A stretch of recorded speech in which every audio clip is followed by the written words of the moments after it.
I'm going to present to you 3 questions that we always need to answer. However, those answers are always subject to debate, controversy, and argument.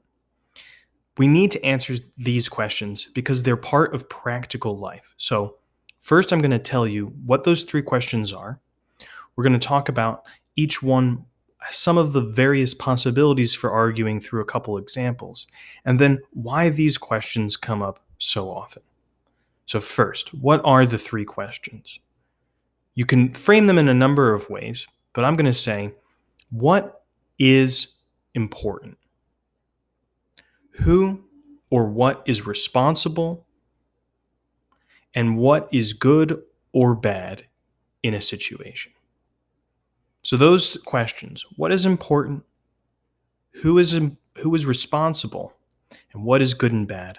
Always need to be answered, but you cannot answer those questions through a simple check of the facts. Those answers are going to be based on arguments. They're going to be based on common understandings of life through our experience. They are complex questions, but they are not questions that you can avoid. What is important? This question names a whole field of concerns, arguments that come from relative topics or relative judgments. For instance, whether something is big or little. It really depends on what you compare it to. Whether something is relevant to what we're talking about or not. The question of relevance is something open to argument, open to interpretation. So here we have a graphic that's talking about COVID-19 deaths in the US. And here it's an argument from comparison. Now, it's just the presentation of the facts, but we can make arguments based upon this comparison. So you could say, all right, well, if we're looking at COVID-19, we have projected deaths anywhere between 60,000 and 240,000. Is that a lot or a little? You might say any death is significant. All deaths are significant. But when we're talking about the response that we've had in quarantine, there have been people that are skeptical by comparing it to the flu, saying, well, don't we have these many deaths every year from the flu, and we don't take all of these social distancing measures? This graphic is open to interpretation, and potential arguments could be made for either position on this basis. It depends on what you compare it to. So, if I were to argue for, as I do genuinely believe, that these measures are necessary and we should be taking them, I might try to make this persuasive by saying, look, swine flu in 2009 wasn't similar to this because even though it was very lethal, it wasn't as contagious. And we can see that because the number of deaths there, it was 12,469 over the course of the whole year. And at the time of these that we're talking about here, that I'm recording the video, we already have close to 100,000 deaths. So this is a much more significant event, and these are justified. If I wanted to be one of the skeptics, I wanted to make arguments, I might compare it to the flu from 2017 to 2018. The flu season, you could say 1 or 2 before this, depending on how you mark it. So look, COVID-19 was projected, the low estimate was 60,000. And the flu season that we've just had even more deaths than that. So I can make that comparison and make it seem that COVID-19 is not as significant. Again, these arguments could have serious consequences in the base, depending on who is making them, how powerful their platform is, and a number of other things. What I'm trying to show you is only that the argument of what is important, what is relevant, what is the magnitude of a fact is something that isn't going to be clear just on the basis of a number. We need a benchmark and a comparison, and the choice of a benchmark, the choice of a comparison in terms of magnitude is always one that's going to be selected for the purpose of demonstrating what someone wants you to see. And this can also be true when we're thinking about things that are more qualitative, not just quantitative. What is important? How important is, let's say, in a relationship, celebrating an anniversary? You might make the argument that it's very important because many people celebrate it. Or you might make the argument that it's not as important because it's only our second anniversary. Maybe when we get to the 40th, that'll be more important. Those kinds of arguments are based on who or what is responsible. Often when I talk about this, I go to an ancient example, a story from ancient Greece. Somebody throws a javelin. As they're throwing it, someone walks across the javelin yard and gets stuck and dies. Who is responsible in this case? We don't have any other details than what I've just told you. And what we want to think about are, what are all of the various possibilities, all the candidates for responsibility here, and what are the different circumstances that may make one candidate seem more responsible than another? So typically people begin by thinking about, well, the person that threw the javelin does seem like a good candidate for being responsible. And the argument might be something like, they are the cause of death. If they hadn't thrown the javelin, that person would still be alive. You might also say, though, well, that person seemed to have walked into a javelin yard. So unfortunately, the victim might be to blame in this case. They shouldn't have walked. They should have seen it was a javelin yard and not walked across it. So they bear some of the responsibility. And we could just stop there and think about those two possibilities and argue about them. And those are the kinds of arguments we see in lots of cases, sometimes in ways that are pretty dark. However, there are also many other candidates. When I've talked about this with students before, people sometimes say, well, the javelin might be responsible in some case. People will laugh at this. And then we say, well, aren't there analogous situations where we do think that maybe the weapon or the instrument bears some responsibility? We say that about guns, right? That the guns are responsible in some way for gun deaths, or this is at least a popular argument.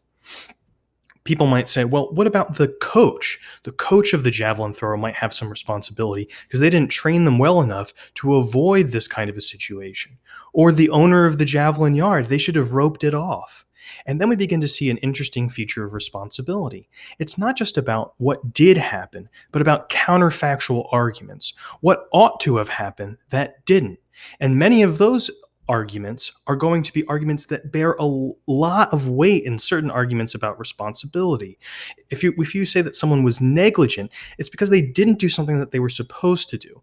And so we're talking there counterfactually. We're making a story, we're telling a narrative of responsibility based on something that didn't happen. People can go even further out with this. Sometimes people say, well, it's the weather. The weather is responsible. And you could think about this in the ancient Greek sense, and maybe you think the wind god Aeolus had some responsibility. They had a vendetta against this person.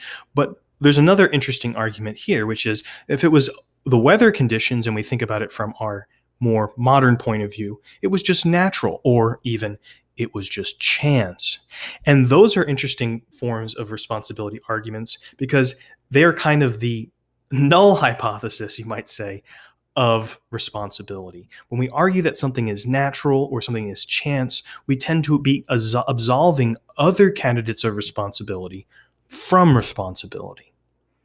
Now, we're talking about this in a really abstract way, and there's lots of arguments where responsibility has very serious consequences. But you might put in the Discord or in the comments to the videos some potential candidates that you think could also be mentioned in the case of the javelin yard. Who do you think might be responsible that I haven't yet mentioned? So everything is explained. Nothing's explained. We still don't know who killed him. Finally, we come to the question of what is good and what is bad. Now, many people might think that's not relative. There are things that really are good and things that really are bad. And the point of this course isn't to engage in a dialogue on moral philosophy, and I'm not trying to say that relativistic philosophy is what you should adopt. But I am trying to say that empirically, in reality, people do disagree about what is good and what is bad. So you may have personal convictions that guide you really well in life. You may have religious beliefs or philosophical convictions that for you make it seem really clear what is good and bad. But there are going to be people that disagree with you. And those arguments, of what is the basis of what is good and bad are arguments that people disagree about. If you have a religious conviction and you say, I think that something is good because my scripture says so, of course, there are going to be people that aren't going to accept that as a basis for believing something is good because they do not subscribe to your religion. So here we're going to look at a story that's an ancient Chinese proverb. It's a translation. It's maybe inaccurate in some ways from the original proverb, but I think it helps to demonstrate one way to think about this idea of the arguments around what is good and bad. It's sometimes called Sai Weng's lost horse. So Sai Weng lived on the border, and he raised horses for a living. One day, he lost one of his prized horses. After hearing of the misfortune, his neighbor felt sorry for him and came to comfort him. But Sai Weng simply asked, "How could we know it is not a good thing for me?" After a while, the lost horse returned, and with another beautiful horse. The neighbor came over again and congratulated Sai Weng on his good fortune. But Sai Weng simply asked, "How could we know it is not a bad thing for me?" One day, his son went out for a ride with the new horse. He was violently thrown from the horse and broke his leg. The neighbors once again expressed their condolences to Sai Weng, but Sai Weng simply said, "How could we not know it is not a good thing for me?" I bet his son wasn't really happy to hear him say that. Anyway, 1 year later, the emperor's army arrived at the village to recruit all able-bodied men to fight in the war. Because of his injury, Sai Weng's son could not go off to war and was spared from certain death. So, in this story, what we see is that in a larger context, or if we were to almost span a situation and to see it from a broader perspective, the question of whether it is good or bad would change for many people. And so that question of whether something is good and bad can always be asked by saying, for what? For whom? And what are the borders or the boundaries of the thing that we're talking about? Are we only talking about it narrowly? Or are we thinking of its long-term consequences? Are we thinking of its history? All of those considerations are potential sources. So why do these questions always come up? What's good? What's important? What's bad? Who is responsible? These kinds of questions repeatedly come up because they are all implicit in any question that has to do with human action. When we see something as action, we are already thinking about it in terms of responsibility, in terms of whether it's more important than something else, whether it's better or worse. If we change our focus and we see something not as action, but only as motion, we're not necessarily going to have to think about who is responsible for it. You don't say, well, who is responsible for the planets in gravity around the sun? Unless, of course, you think that it was an act made by some divine being. If you think that it's just natural, you're not worried about whose responsibility it is. In the same way, you don't have to think about, well, which is more important, Pluto or Uranus? Well, I mean, you might say that Pluto's become less important since it got demoted from being a planet, but basically, on their own terms, they have no difference in importance. They're only important insofar as they relate to human beings. And which is better, Venus or Mercury?